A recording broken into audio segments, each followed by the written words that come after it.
নমস্কার, আমি cooking blog page থেকে সকলকে আমন্ত্রণ জানাচ্ছি আজকের রেসিপি সজনে ডাঁটা দিয়ে মুসুর ডাল রান্নার রেসিপিটি সম্পূর্ণ দেখার অনুরোধ রইল। চলুন দেরি না করে রেসিপিটি শুরু করা যাক।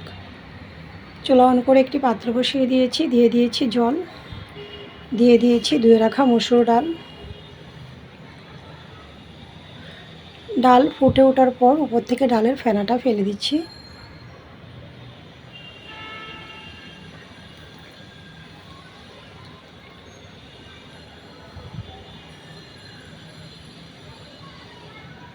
দিয়ে দিয়েছি অল্প পরিমাণে সরিষা তেল, স্বাদ মতো লবণ।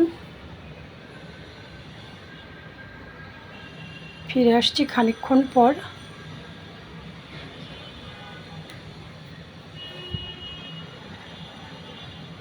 ডালটা যখন 90% সিদ্ধ হয়ে এসেছে, এই পর্যায়ে আমি ডাল ঘুটনি দিয়ে ডালটা গুটে দিচ্ছি।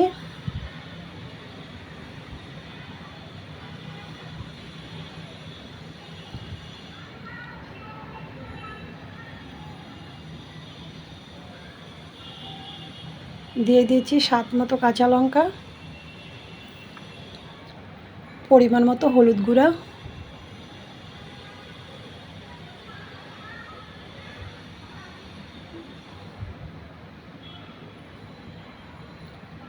দিয়ে দিয়েছি সজনে ডাঁটা,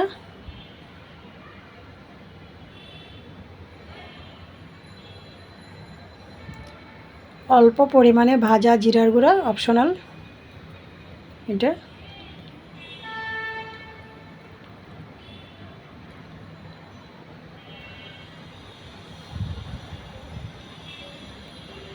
সজনে ডাঁটা সিদ্ধ হয়ে গিয়েছে, এ পর্যায়ে আমি ডাল চুলা থেকে নামিয়ে নিয়েছি। চুলায় আরেকটি কড়াই বসিয়ে দিয়েছি, দিয়ে দিয়েছি তেল, ফোড়নে দিয়েছি শুকনো লঙ্কা, তেজপাতা, কালো জিরে। তো আপনারা কেউ চাইলে পেঁয়াজ রসুনও রান্না করতে পারেন কালো জিরার পরিবর্তে।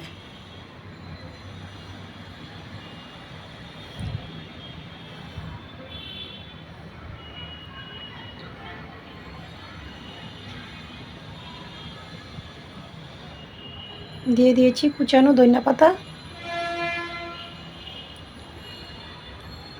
আরও মিনিট খানেক জাল করে নিয়েছি।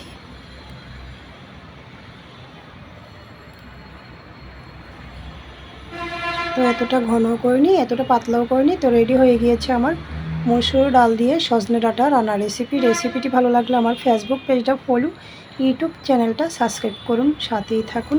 সকলকে ধন্যবাদ।